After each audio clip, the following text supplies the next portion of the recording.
And guys, in this next news story, a gang of drug smugglers and money launderers unravelled after a 6-year investigation was prompted when drugs were found inside a pot noodle in a prison officer's bag. The 6-year investigation was carried out by South Yorkshire Police's Prison Anti-Corruption Unit and has now seen a group of a dozen people handed sentences which total more than 25 years behind bars. The group, which included inmates and a prison officer at HMP Lindholme in Doncaster, as well as their loved ones, helped smuggle MDMA, steroid, spice, cannabis, mobile phones and other banned items into the prison between August 2018 and July 2019. The complex criminal network unravelled when Victoria Sked, who was just days away from leaving her job with the prison service, had her bag searched and 2 cling film packages were found inside an open pot noodle. The packages were found to have contained what was thought to be cannabis. Further searches of her person were carried out and she was discovered to be in possession of MDMA, psychoactive substances, more cannabis, steroids, mobile phones, tobacco and a SIM card. Her home was then searched and officers found a huge stash of illicit articles including 17 mobile phones, 332 sheets of spice paper, 5 iPhones, 5 wraps of cannabis and almost £8,000 in cash. Her arrest led police to Aisha Martin, who was the girlfriend of one of the inmates, Simi McGinley. CCTV footage showed Martin arrive at Sked's home with packages and then leaving without them on 7 separate occasions. A search in prison led to the discovery of 4 mobile phones hidden inside a DVD player. One of them was linked to Robert Williams, who had been involved in drug supply within the prison. As the criminal web was being untangled, several other people were linked to the smuggling. Gareth Roberts was investigated and implicated for drug smuggling alongside his partner Diane, who was caught trying to smuggle spice into the prison during a visit in November 2018. Another inmate, Jack McGlenn, and his partner Alicia were also investigated and deemed to have been involved in a criminal network. Financial work linked Harrison to multiple HMP Lindholme inmates and showed she was involved in money laundering, with phone work showing McGlenn was running a drug selling operation inside the prison. 3 other external associates was also deemed to have been involved in the conspiracy to supply illegal drugs, and a total of 10 of the defendants were sentenced at Sheffield Crown Court. Gareth Roberts, who was jailed for 3.5 years. Robert Williams got 1 year and 10 months. Victoria Sked got 3 years and 11 months. Aisha Martin got 3.5 years. Simi McGinley got 1.5 years. Jack McGlenn got 4 years. Darren Morgan got 4 years and 10 months. Adam Kirk got 2 years and 4 months. Then you got Alicia and Abigail. They were given suspended sentences. Detective Constable Scott Jarvis, who was the officer in charge, said the investigation has spanned over half a decade, with hours of phone work, forensic analysis and financial inquiries carried out to dismantle this complex criminal network operating both inside and outside the prison.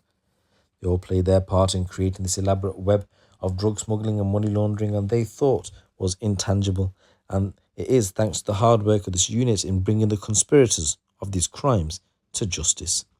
Said today's result is a testament to the efforts of the unit as well as the specialists who have provided key knowledge and expertise to help us progress this case, and staff at HMP Lindholme who have supported us in our operations. Due to the complexities of our investigations, it can take a significant period of time for court cases to progress and for justice to be delivered, but I want the public to know that we are never resting on our laurels. Deputy Sergeant Gareth Gent, who heads up the South Yorkshire Police's anti-corruption unit, added, "Every day we work with prisons in Doncaster to tackle the drug and mobile phone smuggling, money laundering and other criminality that takes place within these establishments, and we will not tolerate this kind of behaviour." Guys, in this next news story, a man has been sentenced following the murder of a Keelan Wong in Brixton after detectives managed to track the suspect down using a blood trail he left at the scene. Kezia Sandyford, who's 24, was sentenced at the Old Bailey to life imprisonment to serve a minimum of 23 years for the murder of 22-year-old Keelan. He was found guilty at the same court following a trial back in October. Detective Inspector Kevin Martin from the Met Specialist Crime Command said, "Our thoughts remain with Keelan's family and friends. Our investigation gathered compelling evidence to put the defendant before the court. My team pieced together the various movements of Sandyford on the day of the murder, including linking a blood trail at the scene to Sandyford's self-admission to hospital.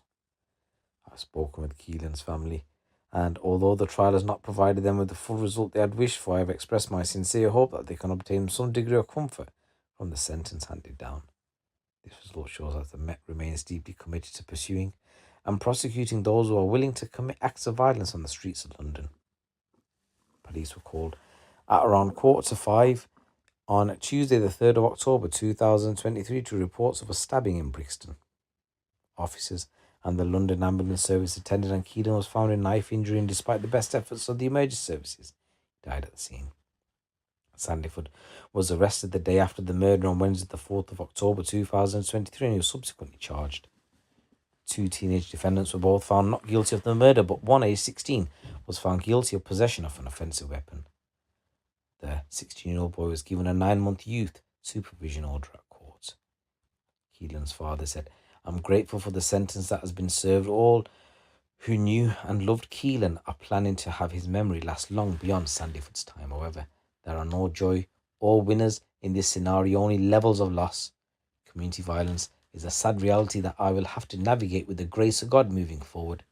No amount of time will count for the life of my son, Keelan Wong, but my hope is that the sentence will allow the defendant time to appreciate the value of life and the life that he's going to be locked up for." So guys, I just want to say rest in peace. And Lord is quite found there.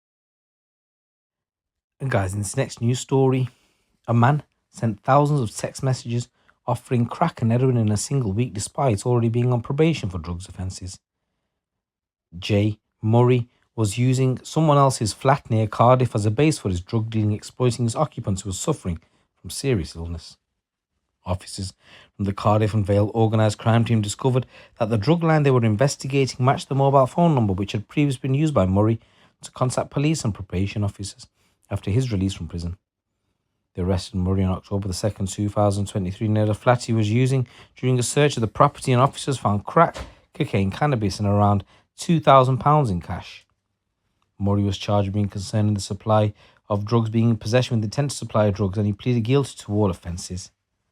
This was Murray's third conviction for drug dealing, which carries a mandatory 7-year sentence, but he received discounts for early guilty pleas and was jailed for 5 years and 6 months. It's a lucky escape there for Jay. So guys, there's a number of stories coming out from the streets of the UK. Once again, if you already haven't done so, please subscribe to the channel. Please give this video a little like and drop a comment below as well, because I'll respond back and I really appreciate it. Once again, big respect going out to each and every one of you. It's your boy GC. Keep it locked, keep it real.